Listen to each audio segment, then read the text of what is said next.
সেনাবাহিনীর মানবিক তৎপরতায় অগ্নিদগ্ধ দুই মুরং শিশু পেল চিকিৎসা। বান্দরবান থেকে অসীম রায়, অশ্বিনী প্রতিবেদনে।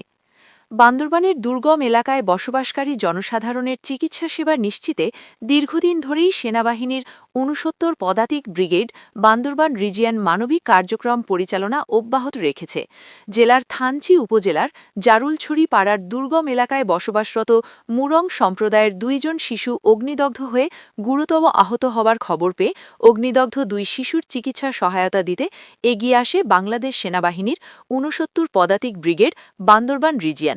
আজ ১৪ ডিসেম্বর বান্দরবান জেলা পরিষদের সদস্য খামলাই ম্রোয়ের নেতৃত্বে মেনোয়া ম্রোয়ের ছোট বোন পাওঙ্গি ম্রো ৫ বছর এবং ভাতিজা তর্ম ম্রো ৫ বছর এই ২ অগ্নিদগ্ধ শিশুকে ৬৯ পদাতিক ব্রিগেডের সর্বাত্মক সহায়তায় সিভিল অ্যাম্বুলেন্স করে নিয়ে আসা হয় ৭ ফিল্ড অ্যাম্বুলেন্স MDS বান্দরবান সামরিক হাসপাতালে আনা হয়।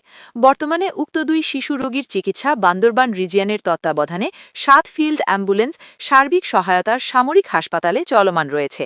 এ সময় অগ্নিদগ্ধ ২ শিশুর সুচিকিৎসা কার্যক্রম পর্যবেক্ষণ করেন ৭ ফিল্ড অ্যাম্বুলেন্স বান্দরবান এর অধিনায়ক মোহাম্মদ সরফরাজ হায়দার MPH। এ সময় আরও উপস্থিত ছিলেন ৬৯ পদাতিক ব্রিগেডের GSO ২ major Parvez Rahman, ৭ field ambulance বান্দরবানের প্রধান মেজর শাহরিন জাহান। এখানে বেবিটা আসার পরেই আমাদের সার্জিক্যাল স্পেশালিস্ট স্যার তখনও ছিলেন।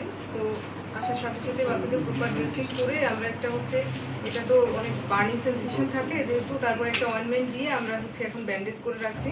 এটা সুপারফিশিয়াল বার্ন, এটা ইনিশিয়ালি একটু পেইনফুল হবে কিন্তু ইনশাআল্লাহ এটার কমপ্লিকেশনস কম। আর প্রপার ট্রিটমেন্ট পেলে আর যদি কোনো ইনফেকশন না হয় তাহলে ইনশাআল্লাহ এটা আমরা এ সময় সেনাবাহিনীর পক্ষ হতে অগ্নিদগ্ধ ২ শিশুর সুচিকিৎসার জন্য সর্বাত্মক সহযোগিতার আশ্বাস প্রদান করা হয়।